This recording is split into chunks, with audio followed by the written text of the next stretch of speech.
Baik, Assalamualaikum warahmatullahi wabarakatuh. Selamat pagi Bapak Ibu yang saya hormati, yang berasal dari berbagai daerah ya, dari Sabang sampai Merauke. Senang sekali bisa bertemu di pagi hari ini melalui virtual.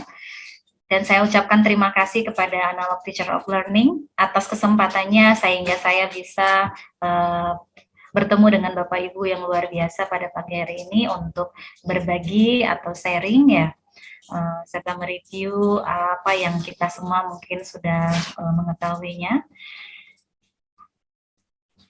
Pada pagi hari ini, perkenalkan saya Salati Asmasana, saya adalah seorang dosen pendidikan dasar di Universitas Ibnu Khaldun Bogor. Pada pagi hari ini saya akan membawakan materi yang berjudul Gerakan Literasi di SD Pelosok Daerah. Baik, next. Ini kita mengingat kembali saja ya, mereview, mungkin Bapak Ibu juga sudah pernah membaca atau mengetahuinya. Literasi itu kalau dari segi makna yaitu merujuk pada bagaimana kemampuan membaca dan menulis. Adapun literasi juga dimaknai sebagai kemampuan baca menulis, kemudian berkembang lagi menjadi kemampuan menguasai pengetahuan bidang tertentu. Dan untuk multiliterasi ini dimaknai sebagai keterampilan kita dalam menggunakan berbagai cara untuk menyatakan dan memahami ide-ide serta berbagai informasi, baik itu dalam bentuk teks ya konvensional maupun bentuk-bentuk teks yang lebih inovatif berupa simbol maupun dengan menggunakan berbagai multimedia.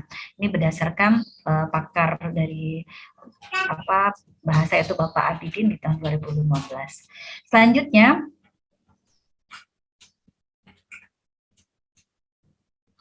kita juga sudah mengetahui bahwasannya literasi dasar itu terdiri atas bagaimana kegiatan baca tulis, kemudian numerasi, kemudian ada sains, literasi digital, finansial, budaya, dan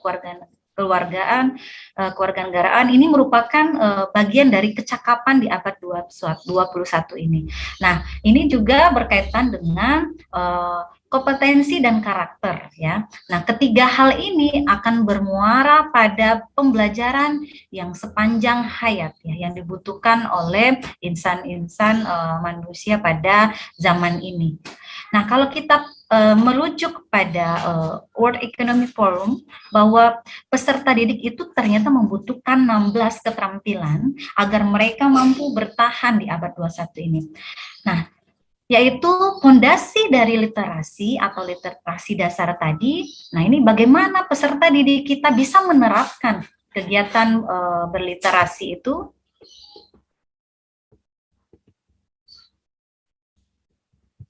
Maaf, admin, apakah PowerPoint-nya tayang? Di saya tidak muncul. Tunggu dulu ya Bu, ini jaringannya lagi. Oh, kalau saya share screen sendiri, nggak apa-apa? Sudah. Oke, tidak apa-apa. Baik, kita lanjutkan. Nah, ini tadi sebagai fondasi seperti yang saya tadi sebutkan, bagaimana peserta didik kita itu tampil berliterasi untuk dalam kehidupannya sehari-hari.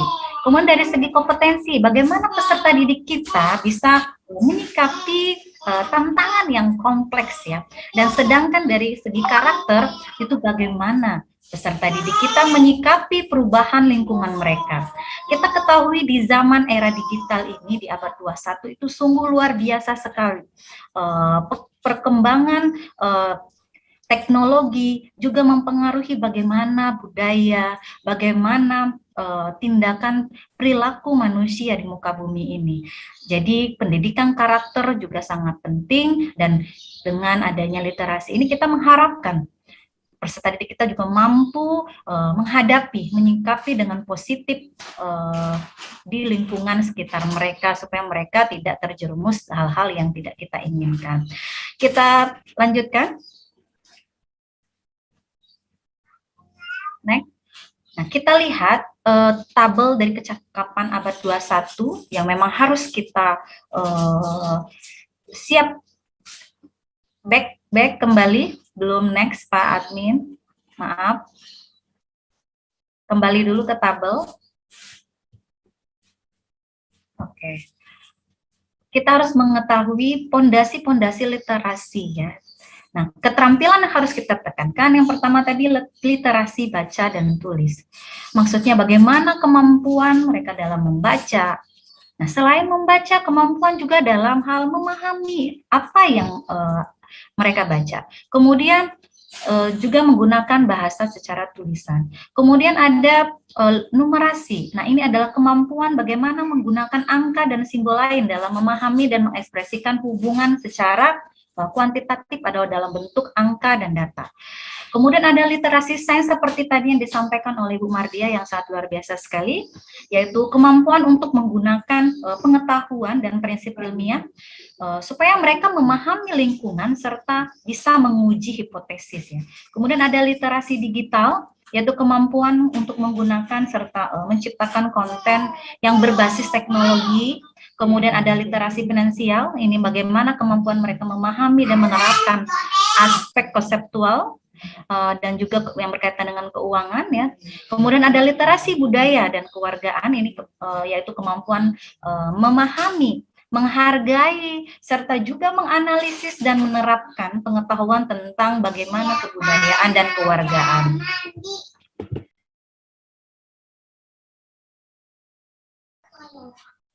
Next. Nah, sekarang kita mereview kembali, melihat latar belakang bagaimana kondisi minat baca di Indonesia. Nah, ini mungkin sudah menjadi data yang umum ya, sudah tidak asing lagi bagi kita bahwa memang kita harus mengakui bahwa negara kita memang masih dalam kategori rendah kalau dilihat dari budaya minat bacanya. Nah, uji literasi itu membaca itu mengukur bagaimana aspek dalam memahami, menggunakan serta merefleksikan hasil apa yang dibaca dalam bentuk tulisan. Nah, kalau kita lihat data dalam PIRLS 2011, Indonesia itu menduduki peringkat 42 dari 45 negara ya. Dan kemudian ada juga dari data PISA 2009, Indonesia itu menapati peringkat ke-57 dengan skor 402. Sedangkan 2012 kita peringkat ke-64. Kemudian sebanyak 65 negara yang berpartisipasi dalam PISA 2009 dan 2012. Nah, tetap saja posisi kita berada di 64. Dan ini kenaikannya juga itu tidak cukup signifikan gitu. Apalagi ketika penerapan kurikulum 2013 yang berbasis TEK ini sudah diberlakukan sejak tahun 2013 dan 2 tahun kemudian PISA juga berbasis TEK ditempuh pada 2015, kemudian tahun 2016 Puspendik Kemendikbud dalam program Indonesia National Assessment Program atau INEP atau Asesmen Kompetensi Siswa Indonesia atau AKSI itu menguji keterampilan membaca, matematika serta juga sains serta didik kita di SD. Ini khususnya di kelas 4 ya. Dalam hal membaca hasilnya itu 46,83% dan ini kategorinya kurang 47,11% dan kategori cukupnya hanya 6,6% dalam kategori baik. Dan ini sungguh perlu perhatian yang sangat khusus ya mengenai hal ini dan kita memang harus mengakui bahwa memang kemampuan daya membaca anak-anak kita masih rendah. Next.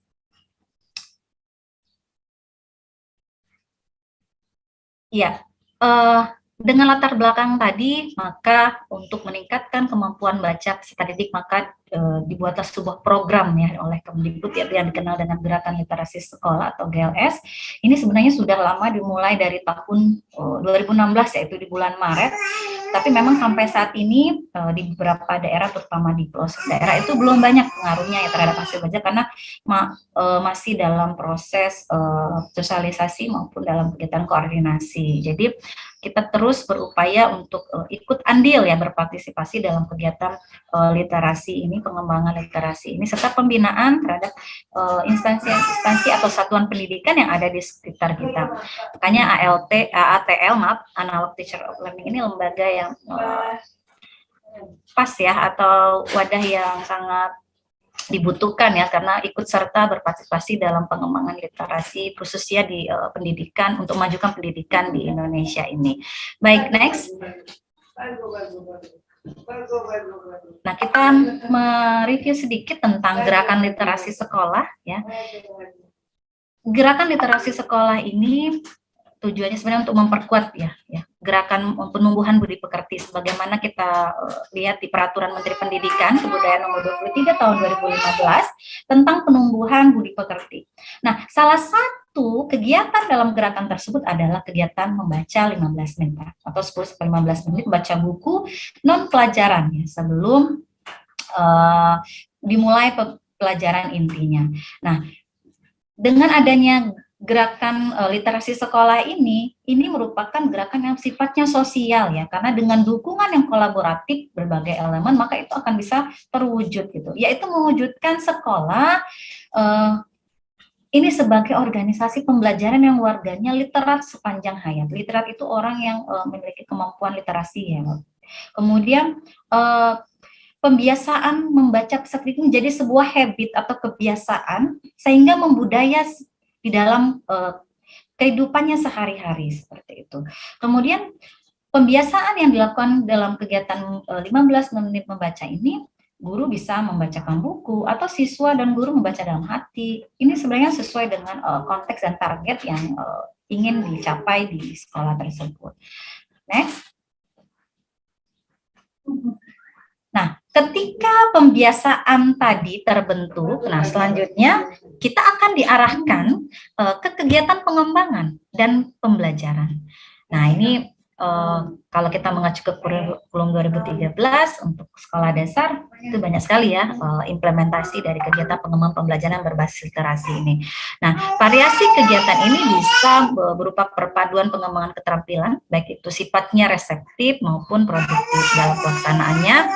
Juga biasanya terjadwal ya, dan dilakukan juga berupa evaluasi atau asesmen di sekolah masing-masing sehingga pengembangannya bisa kontinu atau berkelanjutan. Nah, biasanya sekolah itu bentuk tim ya, tim literasi atau tim gerakan literasi yang ada di sekolahnya. Next. Nah, adapun sasaran gerakan literasi ini kan tadi berupa ekosistem sekolah ya. Jadi bukan hanya anak didik sebenarnya, ekosistem sekolah pada jenjang pendidikan dasar maupun di pendidikan menengah. Nah, tujuannya pertama apa? Yaitu supaya tadi bisa menjadikan sekolah itu sebagai organisasi pembelajaran berbudaya literasi. Jadi kita tuh ingin habitnya itu loh, supaya melekat dalam kepribadian insan yang ada di lingkungan ekosistem sekolah tadi, sehingga budaya membaca itu menjadi sebuah kebutuhan seperti itu. Kemudian yang kedua, membentuk warga sekolah yang literat dalam hal baca tulis, kemudian numerasi, sains digital, dan juga tadi seperti yang saya sebutkan dalam hal finansial dan budaya kewargaan. Selanjutnya, nah, literasi itu sebenarnya lebih dari sekedar membaca dan menulis ya. Namun juga mencakup keterampilan berpikir ya, menggunakan berbagai sumber dalam pengetahuan, baik itu sifatnya media cetak, media video yang berupa visual, kemudian digital dan audio teori atau berupa record atau rekaman. Nah, untuk di abad 21 ini, kemampuan ini disebut dengan literasi informasi.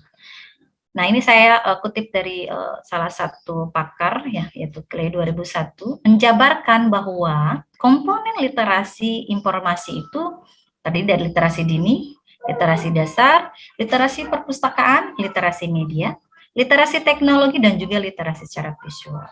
Next. Nah, komponen dari literasi dan pihak yang berperan. Nah, ini tadi yang seperti saya Bapak Clay tadi ya, yang menjelaskan komponen literasi yang terdiri dari literasi usia dini. Nah, komponen yang berperan aktif itu seharusnya siapa? Yaitu orang tua dan keluarga yang pertamanya itu. Karena mereka adalah sekolah pertama bagi anak kita, yaitu keluarga ya, orang tua yang ada di rumah dan keluarga. Baru selanjutnya adalah sekolah, yaitu ada guru, baik itu guru PAUD maupun guru SD, kemudian pamong atau pengasuhnya, kemudian literasi permulaan. yang berperan aktif adalah pendidikan formal dan keluarganya. Jadi keluarga tidak bisa lepas ya. Pendidikan formal baik itu SD, SMP, SMA, tetap harus ada dukungan dari keluarga. Karena tanpa ada support sistem yang baik, ada kerjasama dan kolaborasi antara pihak sekolah dan keluarga ataupun orang tua, wali murid, budaya literasi ini tidak bisa terwujudkan. Kemudian literasi perpustakaan. Nah, ini biasanya ada di sekolah-sekolah yang di pendidikan formal harus berperan aktif juga menyediakan berbagai macam buku, referensi, baik itu fiksi, non-fiksi, maupun buku-buku ragam pendidikan ya. Kemudian ada literasi teknologi. Nah, ini berkaitan dengan alat-alat teknologi baik komputer, ya, gadget, kemudian literasi media yang berperan aktif itu juga pendidikan formal, keluarga, dan juga lingkungan, yaitu masyarakat yang ada di sekitarnya. Dan literasi visual berkaitan dengan pendidikan formal, keluarga, lingkungan, dan juga masyarakat di sekitar. Next. Nah, kita harus memegang prinsip dalam literasi sekolah ini, ya. Praktik-praktik yang baik dalam gerakan literasi sekolah harus memegang prinsip. Nah, ini menurut pakar Peirce tahun 2009. Baik itu di kota maupun di daerah ya. Harus memegang prinsip ini. Jadi bukan hanya sekedar literasi saja, tapi harus memiliki prinsip. Yang pertama, perkembangan literasi itu harus sesuai ya dengan tahap perkembangan yang bisa kita prediksi. Kita ketahui bahwa tahap perkembangan anak dalam belajar membaca dan menulis itu saling beririsan ya antar tahapan perkembangannya. Kemudian memahami tahap perkembangan literasi peserta didik itu bisa membantu sekolah untuk memilih strategi pembiasaan dan pembelajaran literasi yang tepat yang bisa dikembangkan di sekolah tersebut. Kemudian program literasi yang baik itu sifatnya harus berimbang. Jadi sekolah yang menerapkan program literasi itu harus berimbang, menyadari bahwa tiap peserta didik itu memiliki kebutuhan yang berbeda. Oleh karena itu, strategi membaca atau jenis teks yang dipilih juga harus variatif. Kita harus sesuaikan dengan jenjang pendidikan dan juga harus sesuaikan dengan kebutuhan.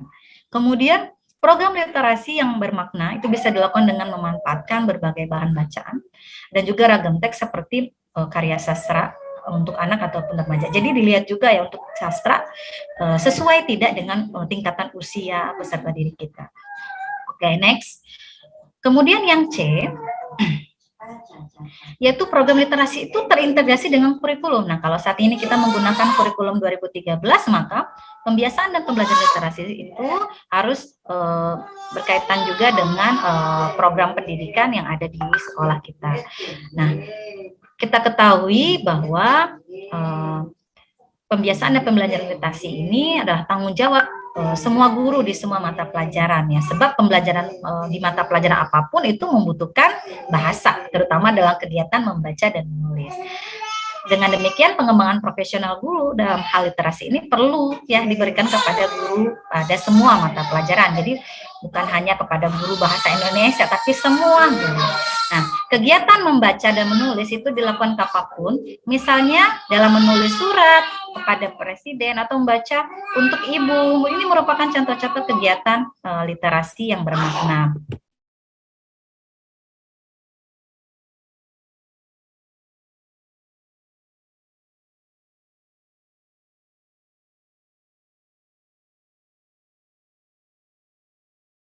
Next, Pak. Kemudian kegiatan literasi itu juga mengembangkan bagaimana budaya dalam berkomunikasi atau budaya lisan. Nah, kelas berbasis literasi itu yang kuat ya diharapkan bisa memunculkan berbagai kegiatan lisan, baik itu kegiatan diskusi, tanya jawab ya, bisa bertanya atau berdiskusi tentang buku yang sudah dibaca selama kegiatan pembelajaran di kelas. Kemudian kegiatan diskusi ini juga bisa membuka kemungkinan adanya perbedaan pendapat, sehingga peserta didik kita juga belajar untuk berargumentasi, mengeluarkan ide-ide gagasannya, sehingga kemampuan berpikir kritisnya juga bisa kita asah ya. Kemudian kegiatan literasi juga perlu mengembangkan kesadaran terhadap keberagaman. Nah, warga sekolah perlu menghargai perbedaan kegiatan literasi di sekolah. Bahan bacaan untuk peserta didik itu perlu merefleksikan kekayaan budaya Indonesia agar mereka dapat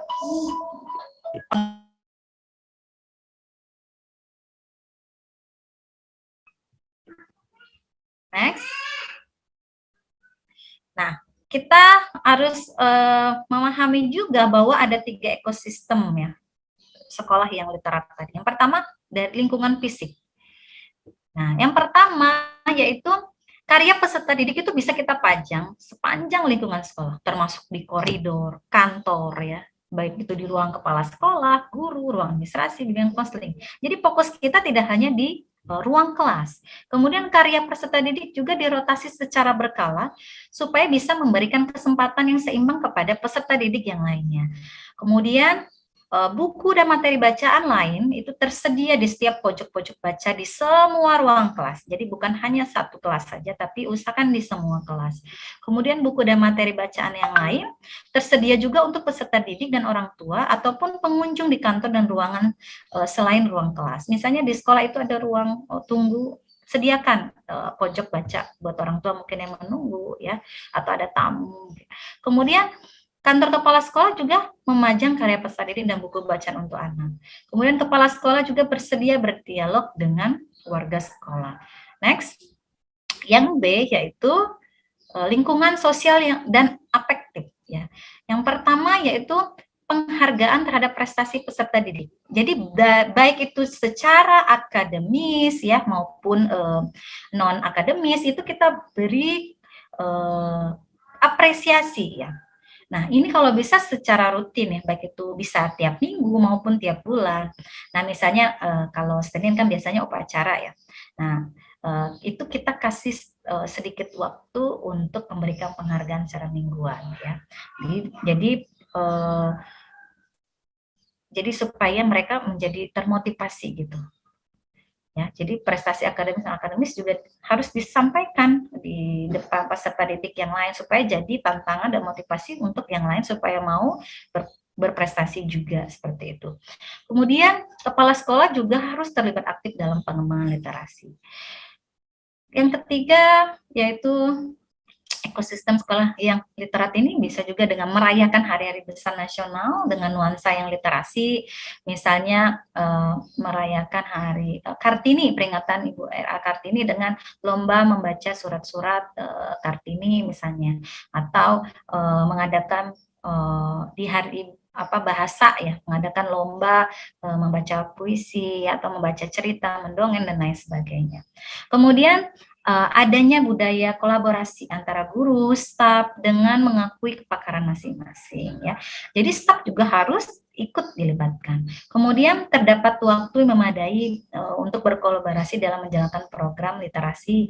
Nah, jadi TLS itu tim literasi sekolah ya. Jadi sekolah sebaiknya memang membentuk TLS atau tim literasi sekolah. Selanjutnya, staf sekolah itu dilibatkan dalam proses dalam mengambil keputusan, terutama dalam menjalankan program literasi. Next. Nah, yang ketiga yaitu lingkungan akademis. Jadi terdapat tim literasi sekolah tadi yang bertugas melakukan asesmen atau evaluasi dan juga perencanaan. Ya, bila perlu lakukan pendampingan dengan mengikut sertakan dari pihak eksternal, yaitu ada pakar-pakar dari luar sekolah yang bisa kita undang untuk menjadi pendamping program literasi yang ada di sekolah kita. Kemudian disediakan waktu khusus dan cukup banyak untuk pembelajaran dan pembiasaan literasi.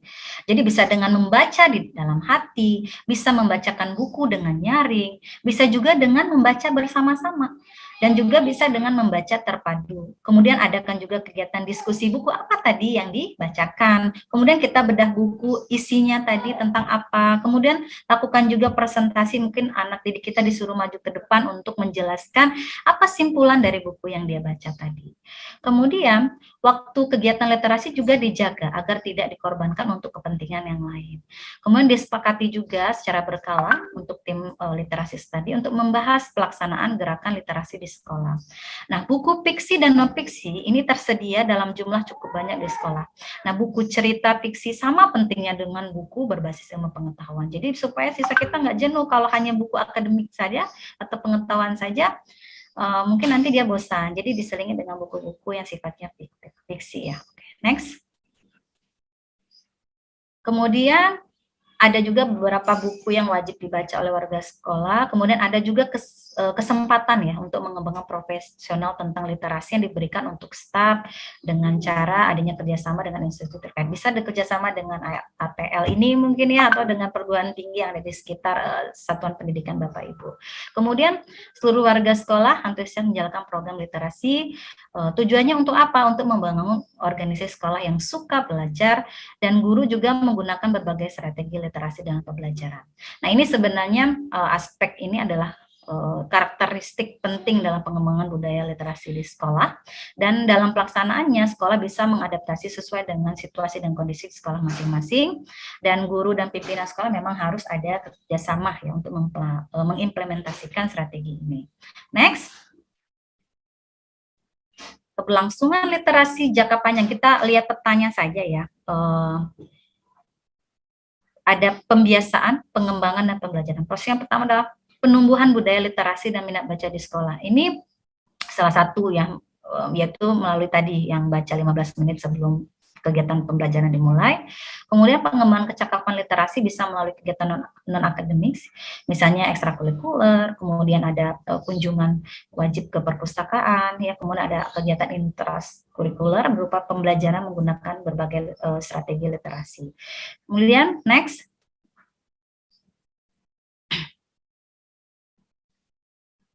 nah, untuk jenjang SD atau SDLB kelas rendah, peta kompetensi literasi sekolah yang kita harapkan adalah yang pertama komunikasi. Dari segi komunikasi, mereka bisa mengartikulasikan empati terhadap tokoh cerita misalnya seperti itu ya. Kemudian dari segi berpikir kritis, mereka bisa memisahkan nanti itu antara cerita yang bersifatnya fakta dan juga fiksi. Kemudian dari keamanan media, mereka mampu menggunakan teknologi dengan bantuan terutama pendampingan dari orang dewasa, dari guru ataupun orang tuanya.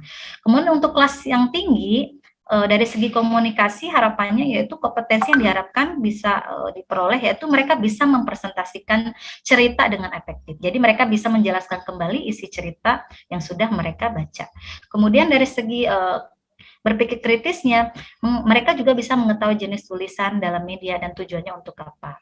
Untuk keamanan medianya, maka perlu mengetahui batasan unsur dan aturan kegiatan sesuai dengan konten. Next.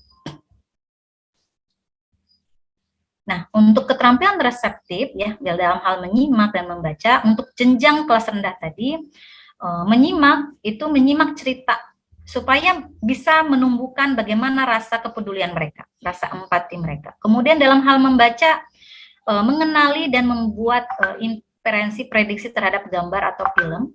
Kemudian kegiatannya bisa dalam hal membaca buku dengan nyaring ataupun membaca dalam hati. Dan jenis bacaannya bisa cerita yang bergambar, buku tanpa teks, mungkin bisa juga dengan buku dengan teks sederhana ya.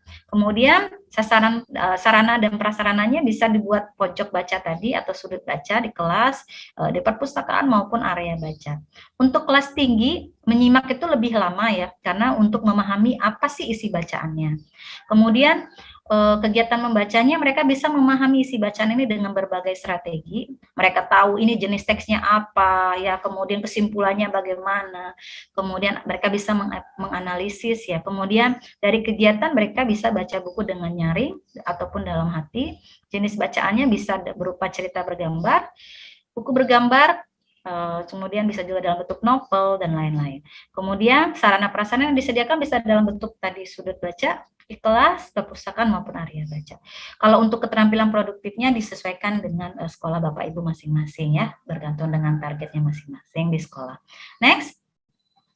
Nah, ini ada quotes yang saya juga senang ya dari Ibu Aprilia Ramadina. Menyalakan minat baca anak sejak dini melalui keluarga yang melek literasi. Kita bisa yaitu dengan cara biasakan belanja buku demi otak yang ternutrisi dengan baik. Kemudian kita belikan minimal 1 buku setiap bulan. Kalau jajan mungkin sehari aja 50.000 habis ya. Ya kan? Nah, kalau seandainya kita beli buku 1 aja setiap bulan, bayangkan kalau 12 bulan sudah ada 12 buku, lama-lama akan makin banyak gitu. Dan itu dibaca bukan hanya sekedar beli ya. Kemudian siap ke mall bawa anak mampir ke toko buku. Jadi bukan hanya sekedar mampir di KFC misalnya ya, atau makan bersama, tapi juga ajak juga ke toko buku. Kemudian bacakan juga buku cerita yang di rumah, kemudian ajak anak-anak ke acara literasi, kenalkan anak dengan perpustakaan ataupun taman baca, kemudian orang tua juga bisa mencontohkan perilaku gemar baca di rumah. Karena anak ini kan sifatnya meniru. Kalau dia lihat, oh orang tua saya suka baca, dia juga akan terbawa gitu. Tapi kalau orang tuanya hanya sekedar sukanya main games, HP ya, sekarang kan banyak nih yang keliru ya. Jadi anaknya juga ikutan, ya udah dah, aku juga malas baca buku, mendingan main games. Orang bapakku juga suka main games gitu ya. Jadi role modelnya ini dulu nih harus membudayakannya. Next. Nah, sekarang kita akan lanjutkan. Kita akan melihat bagaimana sih pejuang-pejuang literasi yang ada di berbagai daerah, di sekolah daerah yang ada. Nah, ini saya kutip dari media online ya. Bagaimana Ibu Herlina ini di pelosok Flores ya, beliau berjuang gitu ya untuk membudayakan literasi dengan membuka rumah baca ya. Nah, dari apa yang saya temui, permasalahan literasi yang ada itu bukan soal minatnya yang rendah ternyata Bapak Ibu. Menurut Ibu Herlina ini, melainkan masalah kemudahan akses dan fasilitas yang bisa dijangkau anak-anak untuk membaca. Ya, ternyata bukan minatnya yang jadi masalah, justru ini tadi kesulitan akses dan fasilitas. Jadi anak-anak di pelosok daerah ini ternyata dia suka baca, tapi nggak ada buku yang mau dibaca, nggak ada fasilitas tempat yang nyaman untuk bisa mereka mendapatkan buku-buku dan bisa membaca bersama dengan teman-temannya. Kemudian next, kita lihat juga ini seorang alumnus ya sebuah perguruan tinggi. Ya, dia dari tahun 2019 sampai saat ini di sebuah di wilayah Indonesia Timur, beliau merupakan seorang fasilitator proyek di Taman Bacaan Pelangi. Ini luar biasa sekali pengabdiannya terhadap negeri ini. Next. Nah, sekarang kita lihat bagaimana contoh implementasi kampus mengajar 2. Nah, ini kebetulan saya juga sebagai salah satu dosen pendamping program dari kementerian ya tentang kampus mengajar virtual yang memang fokusnya itu di kegiatan literasi dan numerasi ya Bapak Ibu. Next, ini di SDN Wangunsari di pelosok Cianjur, ini susah jaraknya jauh sekali dari kota ya. Kemudian mahasiswa saya harus ngekos di sana ya demi mengabdikan dirinya selama lebih kurang 4 bulan di pelosok daerah ini untuk mendampingi siswa-siswi dan membantu kegiatan yang ada di Sekolah Wangunsari Cianjur ini. Nah, ada beberapa kegiatan yang dilakukan oleh Cipta Azam dan temannya. Ya, pertama adalah mereka mengajak siswa untuk membudayakan literasi yang selama ini belum pernah ada di sekolah itu. Semenjak mereka hadir, mereka lakukan program itu luar biasa sekali. Kemudian mereka buat POM ya, POM untuk daftar atau jurnal kegiatan apa literasi yang dilakukan di hari itu. Kemudian next,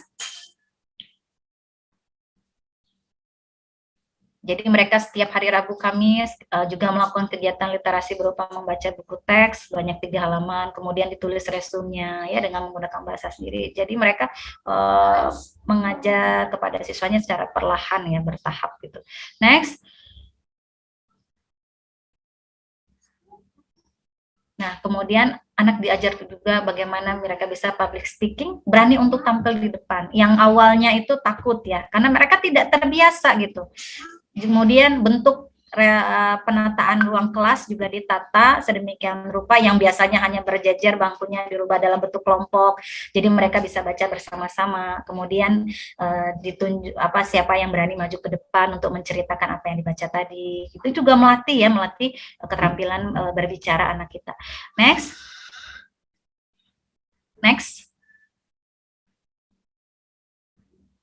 Next Pak. Kemudian juga menggunakan media teknologi Bapak Ibu, ini yang sudah disarankan oleh Kemdikbud, yaitu aplikasi aksi tadi. Jadi sekarang banyak sekali ya aplikasi yang bisa kita gunakan untuk sebagai media mengajar untuk literasi. Next.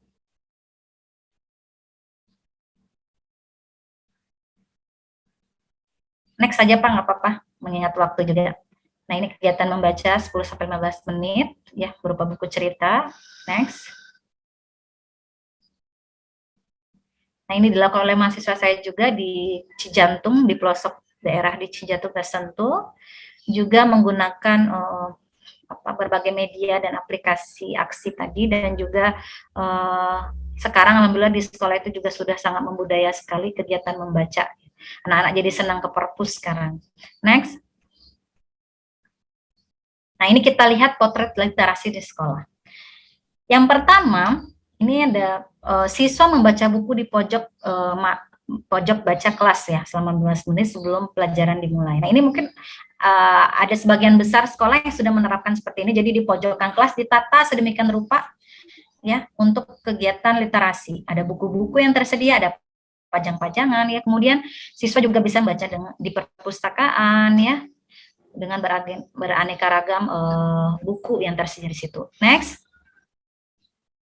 Kemudian siswa mendengarkan dongeng di perpustakaan. Jadi Bapak Ibu guru belajar pun tidak mesti harus di kelas terus.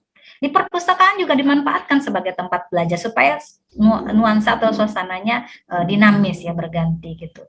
Kemudian dibuat jadwal juga dalam pojok maca, yaitu mading baca ya. Kemudian next. Kemudian membaca cerita ke depan kelas. Nah, dan juga adaptasi teknologi melalui laptop dan aplikasi. Nah, memang kalau di pelosok daerah ini kendalanya adalah teknologi ya sebagian besar. Tapi ini mahasiswa saja, mahasiswa saya ini tidak putus asa ya. Dia bawa laptopnya sendiri, kemudian bawa HP-nya sendiri gitu untuk bisa memperkenalkan ke siswanya secara bergantian. Next. Kemudian bisa juga dengan adakan kunjungan outdoor learning ya, apalagi diajak ke pasar. Nggak apa-apa anaknya diajak ke pasar ya, supaya apa? Mereka juga melihat secara langsung, oh ini kegiatan pasar, kegiatan jual beli. Jadi mereka nanti bisa melakukan observasi dan mereka mencatat, menceritakan nanti dalam bentuk tulisan apa yang kamu lakukan tadi ketika di pasar, apa saja yang ditemukan, apa saja yang dibeli gitu ya. Jadi mereka kan happy gitu. Kemudian berikan juga penghargaan ya. Jadi anak-anak itu butuh aktualisasi juga. Dengan adanya apresiasi atau reward ya, mereka akan makin termotivasi. Next, kita lihat lagi. Nah, ini saya ambil dari kakak senior saya dari PGSD di Bengkulu ya. Beliau sangat luar biasa sekali ya, pejuang literasi juga untuk di Provinsi Bengkulu. Beliau sekarang kepala sekolah di SDN 7 Rejang Lebong ya. Beliau menciptakan merubah sekolahnya yang dindingnya kosong, lorongnya kosong sudah menjadi dinding literasi Bapak Ibu. Nah, ini bisa dicontoh nanti di sekolah Bapak Ibu, di tempat Bapak Ibu berada. Nah, ini kreativitasnya luar biasa ya. Penjaga sekolahnya yang kreatif juga dalam menulis, membuat, berkarya. Jadi kerjasama seperti yang saya sampaikan tadi. Jadi kepala sekolah bekerja sama dengan guru dan juga stafnya dilibatkan. Nah, ini yang membantu menulis tidak menyewa orang lain Bapak Ibu. Justru penjaga sekolahnya yang mengukir hasil karyanya itu di dinding-dinding. Next, kita lihat lagi di lorong pun ya ada juga. Jadi anak-anak itu tiada hari, tiada waktu tanpa literasi ya.